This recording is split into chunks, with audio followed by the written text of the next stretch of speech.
Hi everyone, Armoured Pants here, and I have another collectible tank review for you. This is the Tier 3 GrossTraktor, the German heavy tank, and is a review I was asked to do recently.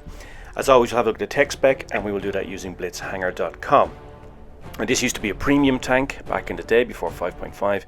Now it's a collectible tank, so therefore not a premium anymore. It is in the shops occasionally for sale. It will differ in price, of course, but it's approximately €350 for USD, 2.5 Great British Pounds. Plus you're going to get an avatar now and some other things. But of course that depends, it may be slightly different. That's more or less what you can expect. As a collectible tank, its credit coefficient is 140%, which is above average for its tier, so it's pretty good. But this tank is very challenging to play because it's a heavy tank, but it's a heavy tank in name only. So what would you say is one of the main characteristics of a heavy tank? Well, it's armor, right? And this tank has no armor, as we will see when we look at the armor inspector. Now it has a 12.4 second reload, which is also really slow for tier 3. It has a 75mm gun, right? So it does do good alpha rolls. But the AP rounds in this are really unreliable, and we discuss this in a second. But please note it has 12 degrees of gun depression, which is really great. So it means that this is a tactic that can be deployed in this tank, just sticking your snout over hills, presenting your small turret as a target only, and then firing and doing some nice alpha rolls with this big gun. Now, as I said, if we look here at the armor profile, we will see it has none. It has spaced armor at the sides, which stops other heat rounds coming into you, although very few tanks fire heat rounds in tier 3. But the spaced armor doesn't protect the tracks. So therefore it's not really going to help you that much. So the tank itself is very vulnerable and can be penned by almost everything at tier 2, tier 3, and especially at tier 4.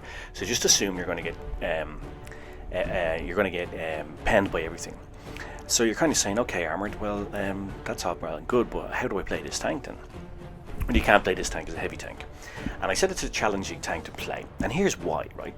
Because if you're a very experienced player, and you decide, oh, well, I'll get this tank, because I'll just have some fun down the lower tiers, right? And let's say you're an experienced heavy tank player. You don't play this like a heavy tank, and you're going to like, what the hell's going on here? If you are an inexperienced player, and you think, okay, well, I'll just get this tank and I'll practice in tier 3. It's also not going to help you because you might watch a heavy tank guide or something like that. You think I've got a heavy tank here, but it doesn't play like a heavy tank. So I think it's going to take some experienced players and really good heavy tank players by surprise because it doesn't play like a heavy tank at all. Plus they think, okay, I'll go down to tier 3. It's going to be easy for me because I'm normally up at tier 7, 8, 9 or whatever. But it's not going to be the case because every guy down there, even the most inexperienced guy, is going to be penning you, and you're going to be like, what's going on here? So. And that's why it's challenging. I think it's challenging if you're an experienced player, and it's even more challenging if you're an inexperienced player. So so I think this is a major problem with the tank, right? We'll discuss this a little bit more in gameplay. Now let's have a look at I just purchased the tank, so let's have a look at the setup. So I know, because it's a collectible tank, I decided I'm going to spend a bit of money on the camo, make it look nice because it's something I'm going to keep and play for a while. So I don't mind spending a bit of money on the camo. Plus down to tier 3, it doesn't cost that much gold to buy some decent camo for it. So you can get your equipment layout as your provisions laid out, your consumables laid out like this.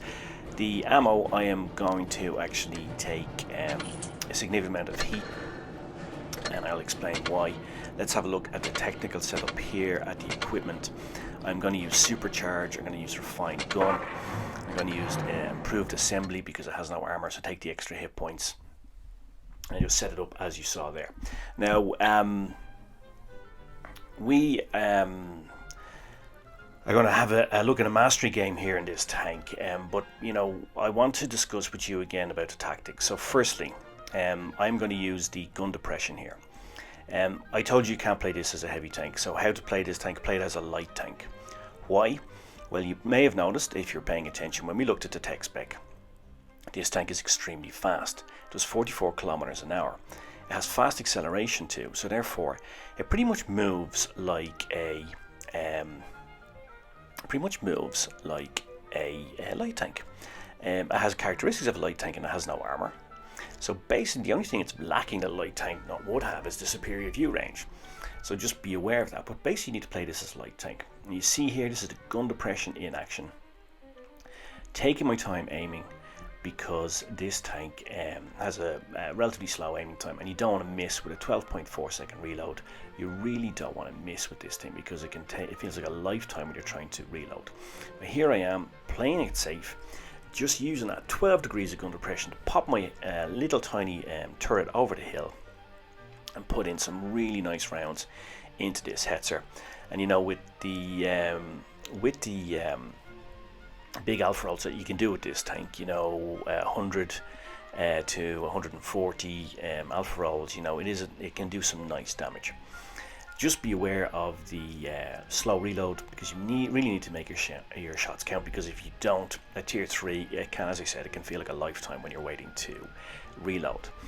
You can see what I mean though, how fast this tank is. It moves around the map like a light tank. It's as fast as anything else at a light tank spec in tier 3, and it's faster than most mediums in tier 3 and tier 4. Here's my friend the Hetzer, just take him out. Now another thing to discuss is the gun.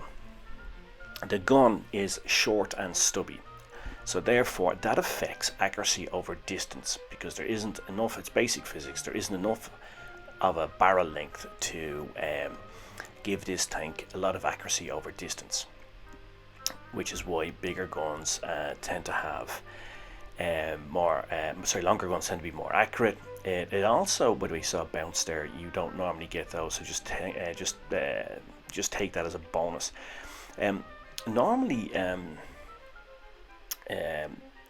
the longer the gun barrel, the more accurate. It's a general rule in life, which is why a rifle is more accurate than a handgun, etc., etc. Those of you who've been in the military are familiar with firearms know what I'm talking about. Those of you not, just take it's a basic rule that the longer the gun barrel, usually the more accurate it is. Of course, you know, all things being equal. So, by the way, I wouldn't really try ramming in this thing, but there are some things you can ram, like this FCM, which you've seen my review, is a complete piece of junk. And it has even less armor than you, so it's one of the few things on the map you can actually ram. Now, with regard to the gun handling on this with AP rounds is awful. Why? Well, in theory it has 50mm of pen, but practically, because of its really low muzzle velocity on the AP rounds, it very often doesn't pen. So if you want a tip from me, and if you've just spent money buying a collectible tank, fire the Pramo. You can use it for, you can get credits for it now, and of course with this credit generating coefficient it has, it will pay for itself. Use the Pramo, because it will be far less frustrating for you. And don't let people say to you, oh, you know, gold noob, all of this. Look, this game is about physics and it's about mechanics. If you ignore those because of your peers tell you you're a gold noob or whatever, well then, you know, you're going to be less successful, and you're going to prove them right and be a bit more newbie in your play. Take it from me that if you want to be more successful in this tank, fire up the heat rounds. Of course you can fire the AP rounds when you're absolutely certain, for example going through that FCM, etc., and get your bigger alpha rolls. But for most other tanks, particularly up against something heavily armoured like that PZ-B2 or a B1 or a Matilda or stuff like that, you're going to need those heat rounds, and there's nothing wrong with firing them. That's what they're in the game for. But please take a tip from me. If you want to be successful in this tank, load up on heat rounds and fire heat more often than not, unless you're absolutely sure of that AP round. But the muzzle velocity in the AP rounds is about 30% less than it is on the heat rounds. And as we know, muzzle velocity is one of the key factors in penetration and possibility of penetration based on the algorithm and the formula that wargaming use. So therefore, don't be silly and fire the heat. Load up in the heat and use it. That's what it's there for. And you'll find this tank far less frustrating. Plus, don't play as a heavy tank. Play as a light tank. Move around the map. Use that speed and agility. Try to get in behind and around tanks and fire that heat into them, and take your large alpha rolls, and you'll find it a lot less frustrating if you try to play this tank as a heavy tank, or try to persevere with the AP rounds. As I said, it's a very challenging tank to play, not easy at all, and it's a bit of an oxymoron from wargaming, giving this to tier 3 players and telling them it's a heavy tank when it's in no way a heavy tank. Has no armor at all, very unusual profile, and everything's going to pen you. I don't really understand why it's classified as a heavy tank. I mean, the only heavy tank characteristic it has is that it's bigger than a light tank, but physically in terms of armor it doesn't. It has poor gun handling as well. It's very patchy, particularly in the AP rounds. Slow reload, 12.4 seconds, means that you need to make those shots count. And if you're an inexperienced player and fluff your shots, you're going to be waiting a long time to reload. So really take care about this and make them count, especially with AP, because it's so patchy, so patchy. But the tank's very fast, especially for a tier 3, as we discussed. It's agile and nimble, as you saw there, gets around the map, has awesome gun depression, so use these tactics. Play it as a light tank, with gun depression. Pop your nose over, as I did at the start of the game, and do some nice damage, because you've got a very small turret, a very small target, even though it has no armor. Play it as a light tank, it's the best tactic. The music was Bach's Concerto for Violin Oboe in C minor. I hope you enjoyed it. Bach, by the way, is dead. He's not going to be releasing any more music soon, but check out his catalogue, it's pretty good. Cheers, Mush. Thanks for watching. Hope you enjoyed it. Hope you found it useful. And I guess all remains for me to say is pants off.